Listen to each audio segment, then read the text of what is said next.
ప్రభు నామానికే మహిమ కలుగునుగాక. కూడి వచ్చిన మీ అందరికీ, కర్మల ఆత్మీయ సహవాస సంఘ విశ్వాసులందరికీ మన ప్రభువును ఆయన ప్రియ కుమారుడునైన యేసుక్రీస్తు వారి శ్రేష్టమైన నామములో శుభములు మరియు అందరికీ వందనాలు. విలాప వాక్యములు 3వ అధ్యాయాన్ని మనం ధ్యానం చేసుకుంటున్నాం. విలాప వాక్యములు 3వ అధ్యాయం. ఇందులో ముఖ్యమైనటువంటి అంశం ఏంటంటే దేవుని కృప. దేవుని కృప. ప్రభు వారిని శిక్షించాడు, మరలా వాళ్ళకి నిరీక్షణను కలగజేశాడు.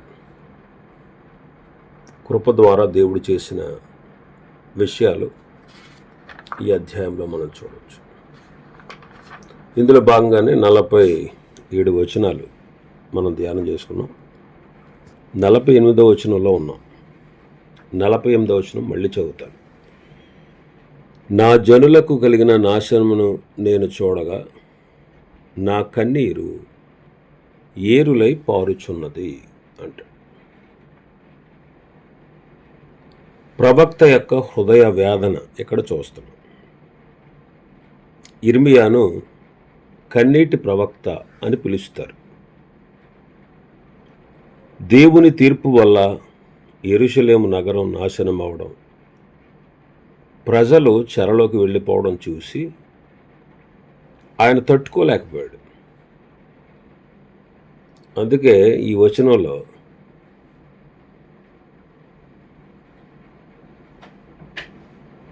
నా కన్నీరు ఏరులై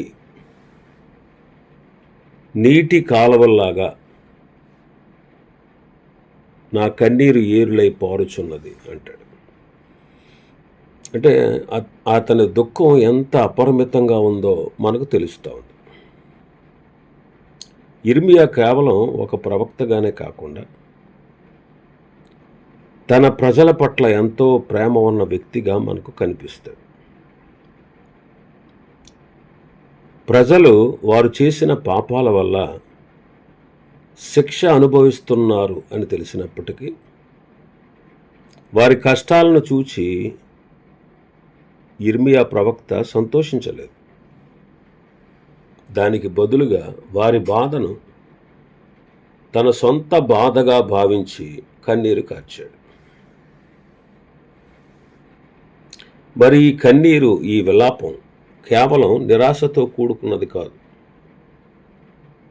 తన ప్రజలు పడుతున్న కష్టాలను దేవుని దృష్టికి తీసుకెళ్ళి తద్వారా దేవుని కనికరం వారిపై కలగాలని ఇర్మియా ఆశిస్తున్నాడు.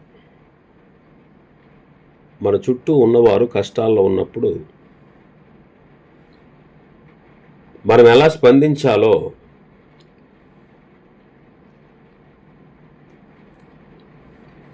ఈ వచనం మనకు నేర్పిస్తుంది. ఇతరుల నాశనాన్ని చూచి విచారించేటువంటి హృదయం దైవికమైనది. ఇర్మియా ప్రవక్త యొక్క కన్నీళ్లు ఆ ప్రజల పట్ల దేవునికున్న ప్రేమను కూడా ప్రతిబింబిస్తాయన్నమాట. ప్రతిబింబిస్తాయి. చూడండి, మొదటి శతాబ్దంలో యేసుక్రీస్తు ప్రభువారు కూడా యెరూషలేము ప్రజల విషయమే, తన ప్రజల విషయమే, ఇశ్రాయేలు జనాంగ విషయమై ఆయన కూడా కన్నీరు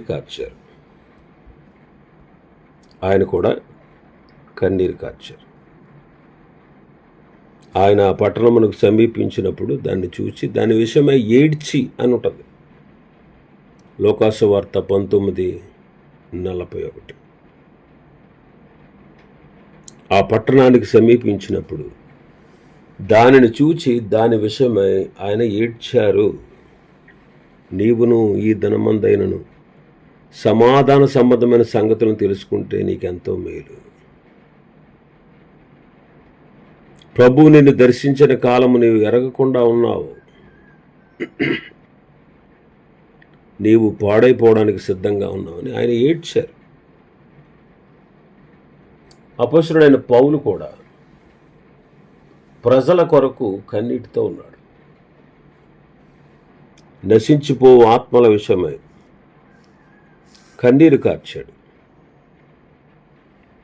యూదుల కుట్ర వలన నాకు శోధనలు సంభవించిన కన్నీళ్లు విడుస్తూ పూర్ణమైన వినయ భావంతో నేను ఎలాగూ ప్రభుని సేవిస్తూ ఉన్నాను మీకే తెలుసు. సారీ అండి. ప్రయోజనకరమైనది ఏది నేను దాచుకోకుండా బహిరంగంగా ఇంటింట మీకు తెలియజేస్తూ బోధిస్తూ దేవుని ఎదుట మారు మనసు పొంది ప్రభు అయిన యేసుక్రీస్తునందు విశ్వాసం ఉంచాలని యూదులకు గ్రీసు దేశస్థులకు ఎలాగ సాక్ష్యం ఇస్తూ వచ్చానో ఇదంతా మీకు తెలుసు అంటారు.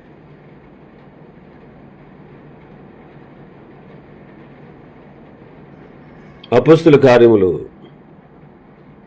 20 అధ్యాయం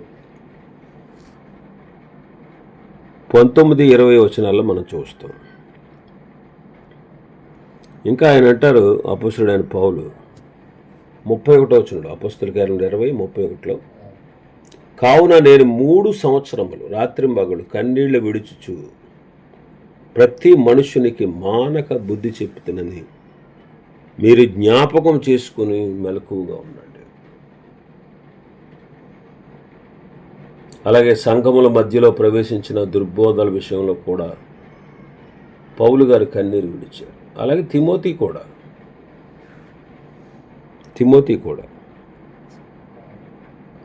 కూడా కన్నీళ్లు విడిచాడు.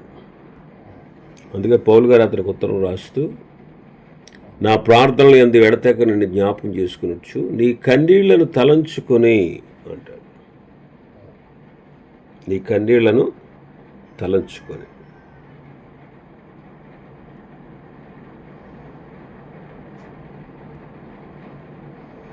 ఫిలిప్పీ పత్రిక 2వ అధ్యాయం 19-20 వచనాలు, నేనును మీ క్షేమం తెలుసుకుని ధైర్యం తెచ్చుకునే నిమిత్తము తిమోతిని శీఘ్రముగా మీ యొద్దకు పంపుటకు ప్రభువైన యేసునందు నిరీక్షించుచున్నాను.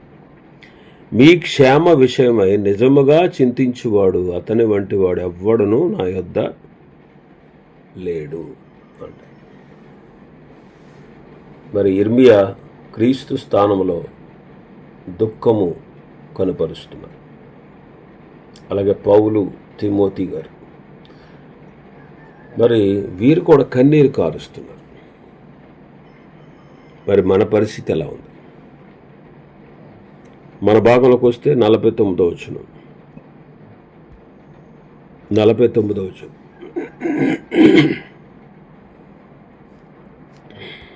49 యెహోవా దృష్టి ఉంచి ఆకాశము నుండి చూచు వరకు, యెహోవా దృష్టి ఉంచి ఆకాశము నుండి చూచు వరకు నా కన్నీరు ఎడతెగక కారుచుండును అంటారు. ఎడతగిన ప్రార్థన మరియు వేదన ఇర్మియాలో కనబడుతుంది. ఇర్మియా ప్రవక్త తన కన్నీళ్లను ఆపడం లేదు. ఎడతెగక అనే పదం ఆయన పట్టుదలను సూచిస్తూ ఉంది. తన ప్రజల పరిస్థితి మారే వరకు, దేవుని నుండి సమాధానం వచ్చేంత వరకు ఆయన విశ్రమించకూడదు అని నిర్ణయించుకున్నాడు. ఇది కేవలం ఏడుపు మాత్రమే కాదు, కన్నీటి ప్రార్థన.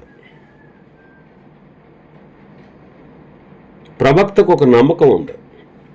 దేవుడు ఆకాశం నుండి దృష్టి నిలిపి చూస్తే పరిస్థితులు తప్పకుండా మారుతాయి. ఆయన దృష్టి నిలిపి చూడకపోతే పరిస్థితులు మారదు. మానవ ప్రయత్నాల వల్ల ఈ వినాశనం ఆగదు అని, ఇది దైవిక కృప మాత్రమే, దైవిక కృప ద్వారా మాత్రమే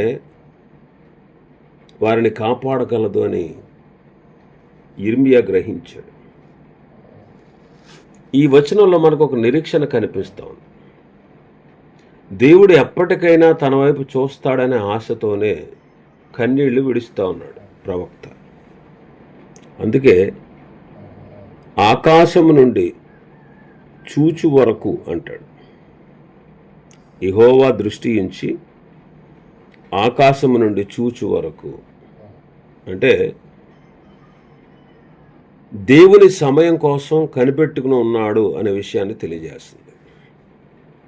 ఈ వచనం మనకు నేర్పించే పాఠం ఏంటంటే పట్టుదల అన్నమాట.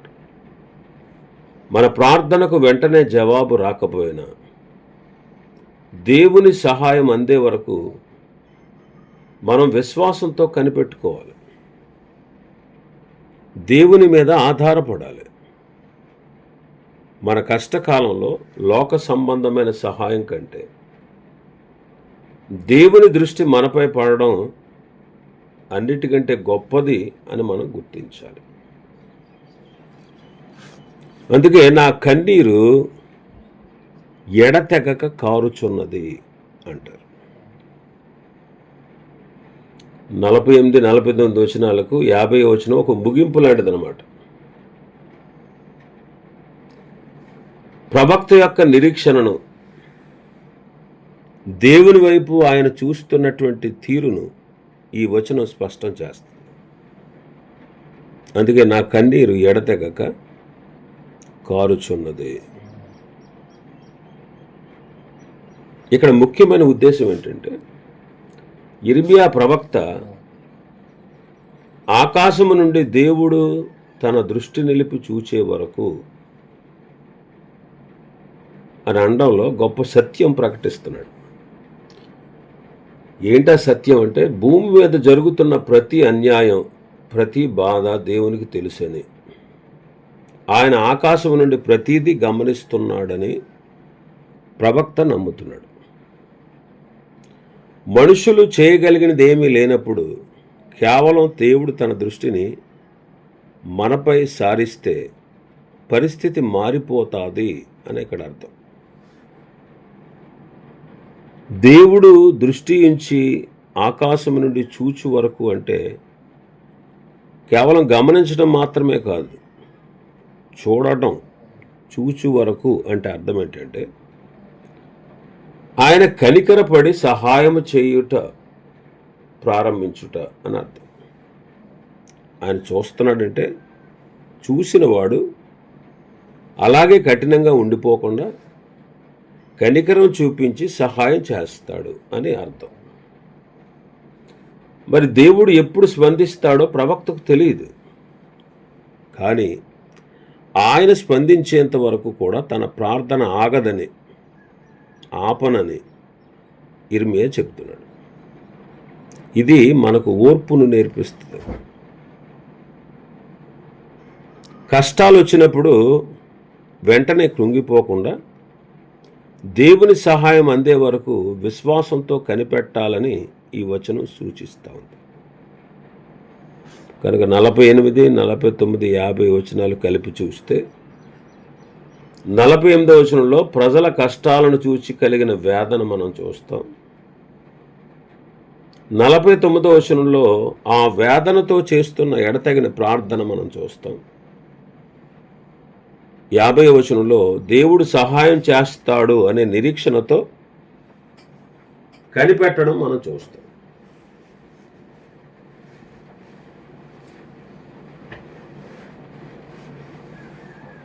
ఇంకా మనం చూస్తే మన భాగంలోకి వస్తే 51వ వచనం, నా పట్టణపు కుమార్తెలనందరినీ చూచుచు నేను దుఃఖాక్రాంతుడనైతిని అంట. నా పట్టణపు కుమార్తెలనందరినీ చూస్తూ అంటాడు. యిర్మీయా కేవలం ఒక ప్రవక్తగానే కాకుండా తన కళ్ళ ముందు జరుగుతున్నటువంటి ఘోరాలను చూస్తున్నటువంటి సాక్షి అన్నమాట. శత్రువుల చేతిలో తమ పట్టణపు స్త్రీలు, కన్యకలు అనుభవిస్తున్న అవమానాలు, ఆకలి చావులు, బానిసత్వం ఇవన్నీ చూసి భక్తుడు తట్టుకోలేకపోయాడు.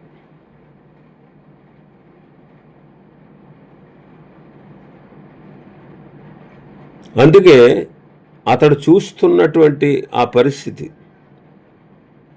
తన ప్రాణానికి ఆయాసం కలగజేస్తాం. కళ్ళ ముందు తాను చూస్తున్న దృశ్యాలు హృదయాన్ని ముక్కలు చేస్తున్నాయి. పట్టణపు కుమార్తెలు అంటే ఎవరు?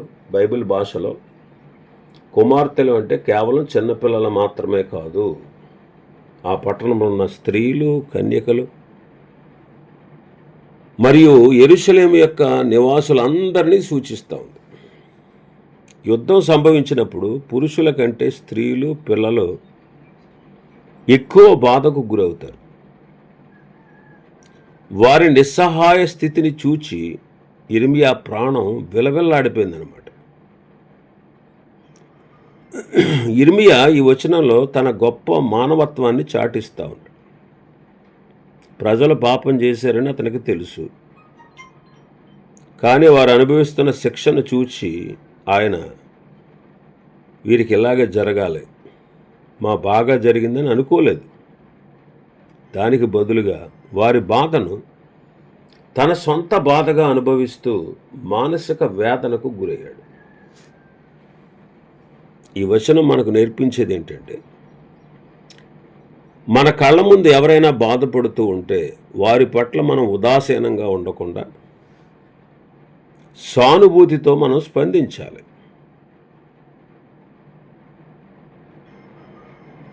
దేవుని మనుష్యులు అంటే దేవుని యొక్క భక్తులు లోతైన వేదనకు గురవుతారని, ఆ బాధను మనం దేవుని సన్నిధిలో కుమ్మరించడం తప్పు కాదని మనకు నేర్పిస్తూ ఉంది వచనం. ఇంకా 52వ వచనంలో మనం చూస్తే, ఒకడు పక్షిని తరుమునట్లు శత్రువులు నిర్నిమిత్తముగా నన్ను వెనువెంట తరుముదురు అంటాడు. ఒకడు పక్షిని తరుమునట్లు శత్రువులు నిర్నిమిత్తముగా నన్ను వెనువెంట తరుముదురు. కారణం లేకుండా నాకు శత్రువులైన వారు ఒక పక్షిని మనిషి వేటాడినట్లు నన్ను వేటాడతారు అంటున్నాడు. కారణం ఏమీ లేకుండా యిర్మీయా ఇక్కడ తన నిర్దోషత్వాన్ని చాటుకుంటున్నాడు. యిర్మీయా ఎవరికి కూడా హాని చేయలేదు, కేవలం దేవుని వాక్యాన్ని మాత్రమే ప్రకటించాడు. అయినప్పటికీ ప్రజలు ఆయన్ను ద్వేషించారు. యేసుక్రీస్తు ప్రభువారికి కూడా చూడండి, ఆయన పట్ల జరిగిన అన్యాయానికి ముంగుర్తుగా యిర్మీయా కనిపిస్తూ ఉన్నాడు. ఎందుకంటే లోకం కూడా కారణం లేకుండా ఆయన ద్వేషించింది. లోకం కూడా కారణం లేకుండా ఆయన్ని ద్వేషించింది.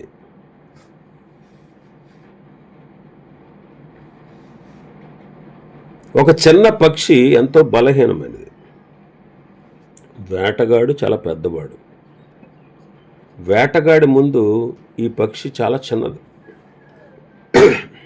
సారీ అండి. యిర్మీయా తనను తాను అలా భావించుకుంటున్నాడు. శత్రువులు అతను చుట్టుముట్టారు, ఆయనకు తప్పించుకునే దారి లేదు. వేటగాడు పక్షిని పట్టుకోవడానికి ఎలా పొంచి ఉంటాడో, శత్రువులు కూడా యిర్మీయాను పట్టుకోవడానికి అంతే కుట్రలు పన్నుతూ ఉన్నారు. యిర్మీయా కేవలం మానసిక వేదనే కాదు, శారీరక హింసను కూడా అనుభవించాడు. ఆయనను గోతులో పడేయడం, బంధించడం వంటివి చేశారు. శత్రువుల యొక్క క్రూరత్వం, ఇంకా తానున్న ఒంటరితనం ఈ వచనంలో మనకు స్పష్టంగా కనిపిస్తుంది. ఈ వచనం మనకు నేర్పించే విషయం ఏంటంటే, నిర్దోషిగా ఉండి కూడా శ్రమలు అనుభవించడం.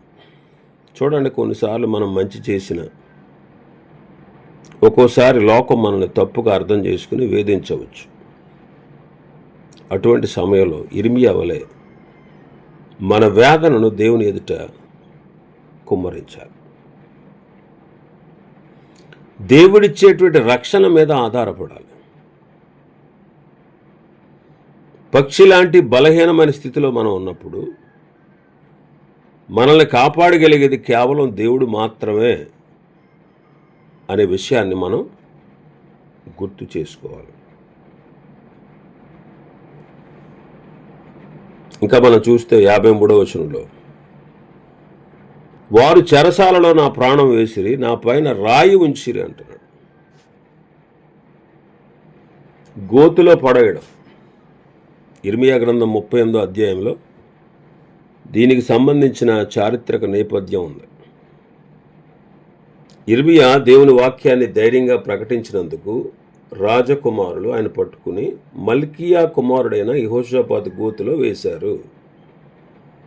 అది ఒక గది మాత్రమే కాదు, అందులో ఒక గొయ్య ఉంది.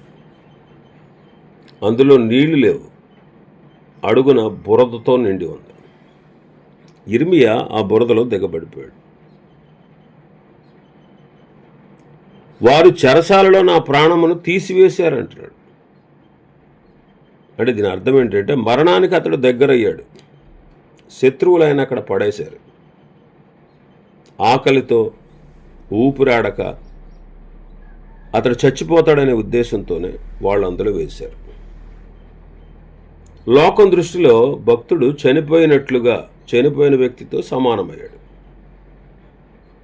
ఒక మనిషిని గోతులో వేసి పైన రాయి పెట్టడం అంటే ఇంకా అతనికి బయట ప్రపంచంతో సంబంధం తెగిపోయిందని అర్థం. ఇది శత్రువుల క్రూరత్వానికి పరాకాష్ట.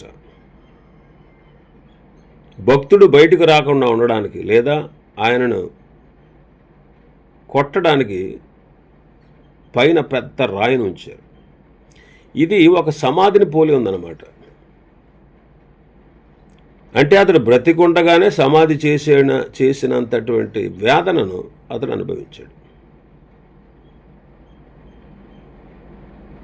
కాబట్టి దేవుని పిల్లలు, నమ్మకమైనటువంటి దేవుని ప్రజలు కూడా ఒక్కోసారి అత్యంత చీకటి పరిస్థితులను, గోతిని ఎదుర్కోవాల్సి వస్తుంది.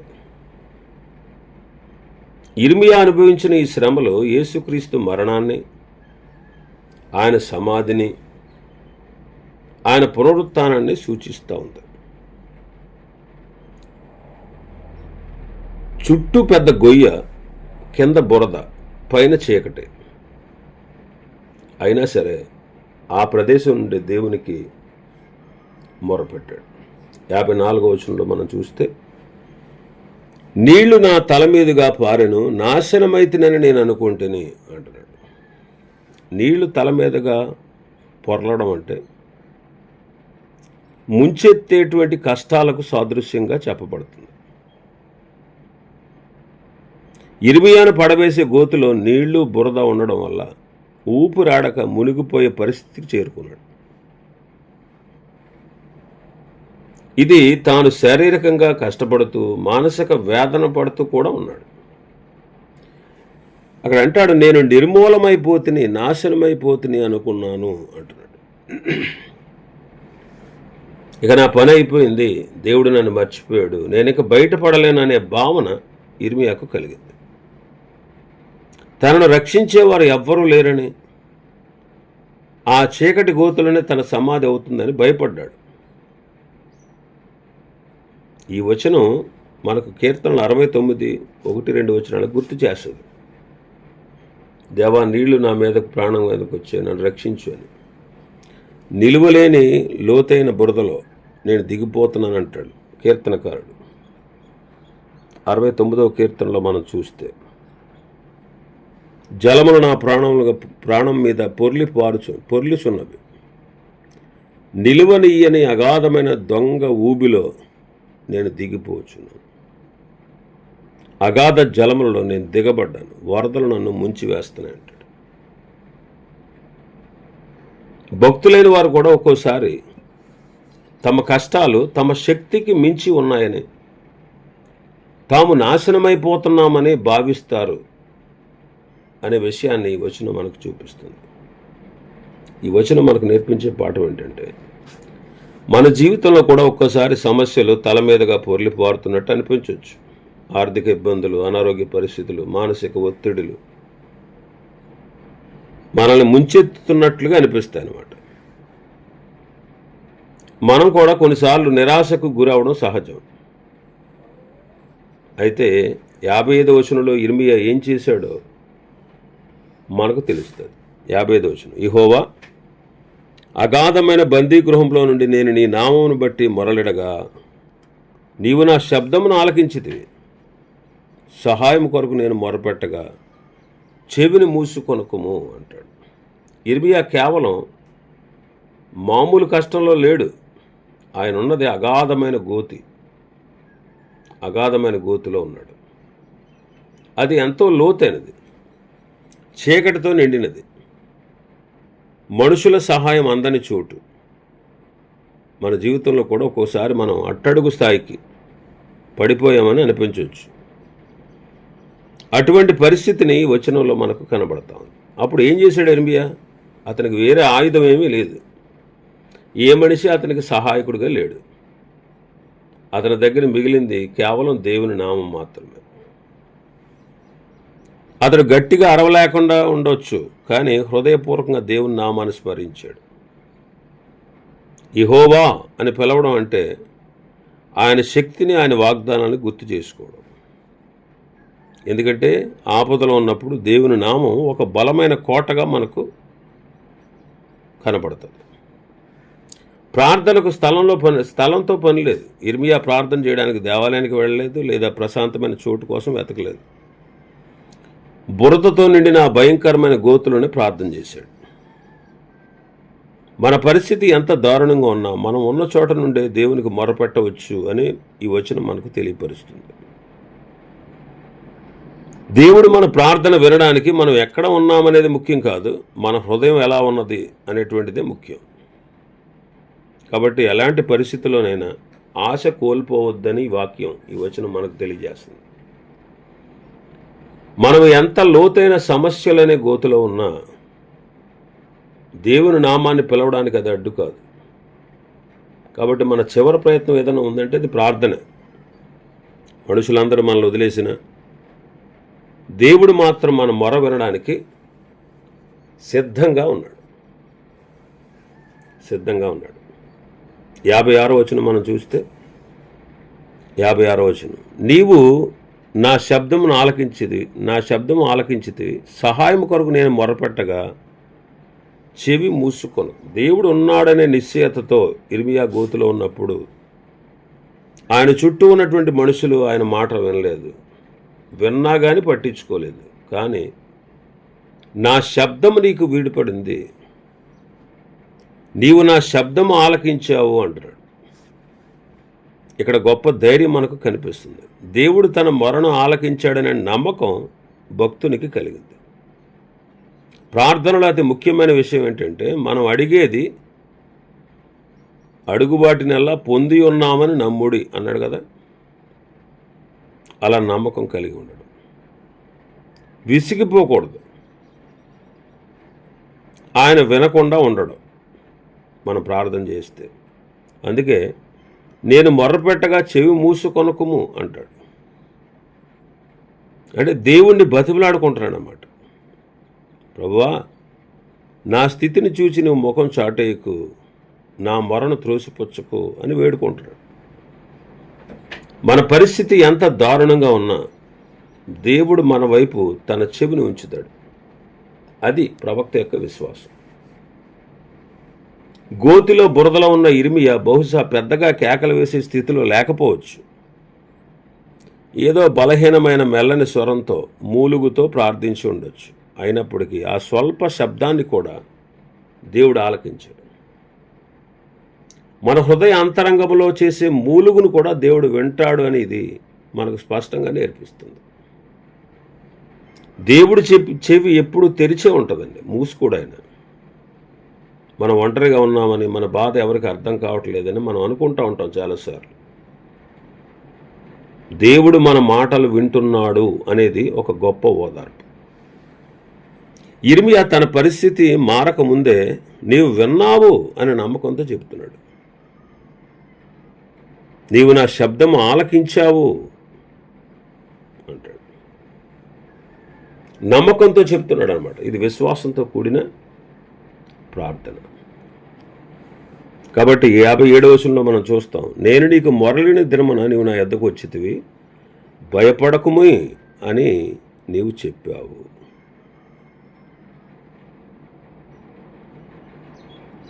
ఇంకా చాలా విషయాలు ఈ అధ్యాయంలో ఉన్నాయి. ఇక్కడతో ఆపుదాం. రేపటి దినం మిగిలిన విషయాలు మనం ధ్యానం చేసుకుందాం. దేవుడి వర్తమాన వాక్యాన్ని మన వెనికిడిలో ఆశీర్వదించునుగాక. ఆమేన్. ప్రార్థన చేసుకుందామండి.